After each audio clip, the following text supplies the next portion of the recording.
Hi friends, இன்றைக்கி நான் பார்க்க போகிறேன்னு பார்த்தீங்கன்னா சண்டே அன்றைக்கி ஹஸ்பண்ட் ஃப்ரீயாக இருந்தாங்க. ஸோ தோட்டத்தில் இருக்க பழம்லாம் பறிச்சிடலான்னு சொல்லிட்டு நானும் யாத்தையும் பிளான் பண்ணியிருந்தோம்.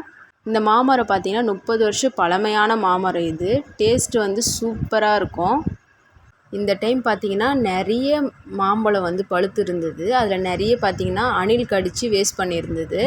இதுதான் பெரிய மாங்காய் மரம். சப்போட்டா மரத்தில் பார்த்திங்கன்னா நிறைய பழுத்து இருந்தது. இதுவும் சூப்பராக இருக்கும்.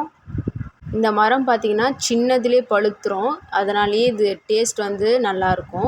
அப்படியே வந்து மாதுளப்பழம் பார்த்திங்கன்னா இதுதான் நாட்டு மாதுளப்பழம்னு சொல்லுவாங்க.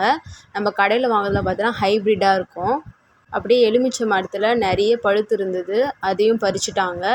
கொய்யா மரத்தில் பார்த்திங்கன்னா நிறைய காய் தான் இருந்தது. நிறைய அணில் சாப்பிட்டதுனால ஒரு 1-2 காய் தான் எடுக்க முடிஞ்சுது.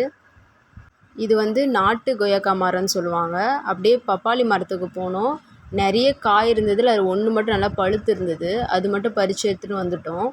பப்பாளி மரம் ஆல்ரெடி காட்டியிருப்பேன். அதில் வெறும் காய் தான் இருந்திருக்கும். இதில் நிறைய பழம் பழுத்துருந்தது. அதில் ஒரு பழம் நல்லா பழுத்துனா எடுத்துட்டோம். அதே மாதிரி தான் சப்போட்டா பழத்தில் சின்னதில் நல்லா பழுத்து சூப்பராக டேஸ்ட்டாக இருந்தது. இதுதான் ஃப்ரெண்ட்ஸ் நம்ம அறுவடை பண்ண பழம்லாம். எலுமிச்சை பழம், சப்போட்டா பழம், கொய்யா, அப்படியே மாதுளப்பழம் அறுக்கும் போது அது இலையோடு வந்துருச்சு. பப்பாளி, மாம்பழம். இந்த வீடியோ உங்களுக்கு பிடிச்சிருந்தால் லைக் பண்ணுங்கள், ஷேர் பண்ணுங்கள், சப்ஸ்கிரைப் பண்ணுங்கள். Thank you friends.